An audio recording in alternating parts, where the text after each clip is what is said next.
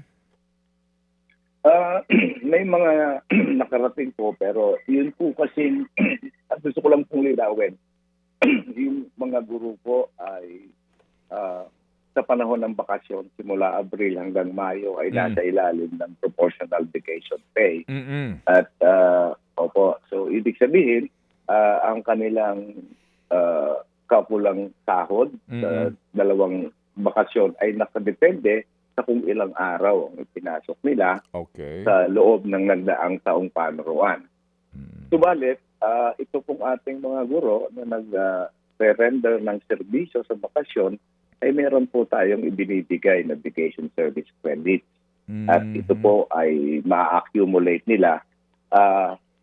Wala po talaga tayong ibinibigay na sweldo sa pagtatrabaho sa araw na walang pasok sa bakasyon dahil nga po doon sa PDP. At tinutugunan po natin ito sa pamamagitan ng service credits.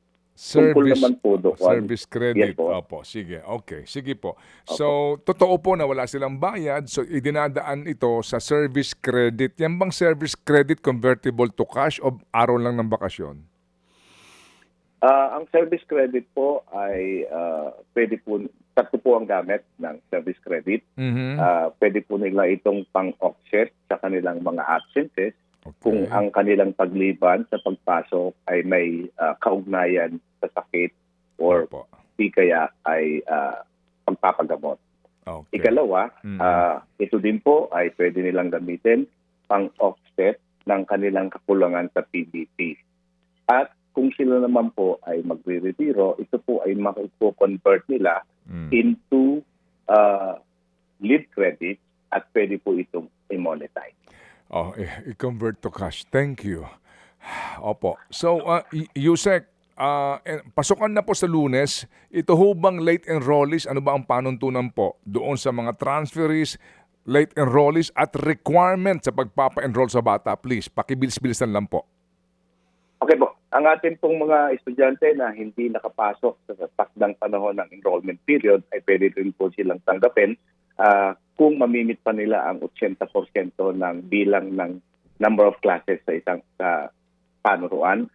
O di kaya naman ay hindi na mas lalagpas pa sa pagkakaroon ng second summative test sa term 1. Kumbaga, So, may- opo, pwede pa po sila pumasok. may hangganan po yung late enrollee kasi nga baka maiwan na po ng klase, ano po, Yusek, no? Opo, tama Okay. po yan. Okay, Kasi sige. magiging kawawa din ng mga bata. Opo. And then yung requirements po, again, may mga kasi humihingi pa ho ng birth certificate eh. Ang ating pong panuntunan dyan, polisiya natin, hindi po dapat maging hadlang ang availability ng mga birth certificate at Opo. mga card sa pagpa-enroll. Hanggat nandiyan ang bata, pwede pumasok, pwede silang tanggapin at hintayin ang pagsumite ng mga requisitos na ito habang sila ay pumapasok na po. Okay. So meaning, pwede po magpa-enroll yung magulang kasama yung bata, mag-fill up ng form kung ano man. Basically po, kahit na walang dalang dokumento itong batang ito, dapat tanggapin. Opo, malinaw po at klaro ang Okay. instruksyon ng ating secretary. Opo. Sige. Pangalawa po, yung bayarin, sir. Itong mga sinisingil po, mga PTA, mga Girl Scout, Boy Scout, etc. Yung mga ganun pong usapin po. Nananatili pong voluntaryo ang dahil malinaw po ang ating posisyon sa no collection policy at hindi rin po ito dapat maging hadlang sa kanilang pagpasok. So yung klaro po yan, ha? Walang dapat sinisingil, voluntaryo po ito, hindi magiging hadlang sa enrollment po ng bata. Sir, yung, Tama po, yung sir. uniforme po ng mga bata, sir. Kung may mga lugar po kasi, particular po yung mga last mile schools, di ba kung tawagin, yung uniforme po ng bata, paano po? Sa uniforme po, wala din po tayong prescribed na uniform. At as long as nakakapasok sila, malinis, at hindi po tayo nagbigay na dapat sila ay merong uniforme na sa pagpasok. Opo, klaro yan. Pero dito nga po sa kalungsuran, required po na mag-uniforme yung mga bata, pero hindi po yan maaaring dahilan para hindi po papasukin yung bata kung di naka-uniform, di po ba? Tama po, tama po. Opo, klaro yan. Last mile school, sir, ilan po ang natin kakulangan? Please, last na lang po ito. Sa last mile school po ay meron pa po tayong naiwan na 8,000 na mahigit na mga eskwelahan na kailangan pa po nating dagdagan ng mga silid-aralan. 8,000 pa mahigit. So, ibig sabihin, napakaraming mga lugar na malalayo na as in, wala pa pong classroom. Ano po? Sa kasalukuyan po ay nasa makeshift classrooms po sila. Makeshift. Pero opo, nakipag-ugnayan po tayo sa mga CSOs at sila po ang ating mga hinihinga ng tulong na maipaabot ang pagpapatayo ng classrooms sa mga malalayong lugar. Pahabol na lang po na talagang katanungan, Yusek, yung postponement ng klase, ngayon pong tag-ulan na naman, na kanino ho ba ang poder para po mag-suspend na klase dahil masama ang panahon? Naglagay na po tayo ng bagong polisiya dyan at atin pa pong nire-revisa. Pero ito po ay nakabase pa rin at nakapag-ugnayan tayo sa mga lokal na pamahalaan para masigurado na angkop ang pagsuspende ng ating mga klase base sa sitwasyon sa mga lugar. So LGU pa rin po susundin, ano po? Opo. LGU, bawat LGU. Pero yung pong superintendent o yung pong principal, may kapangyarihan to suspend din kung gusto nila. Yes po, naglagay din po kami kasi meron po tayo mga granular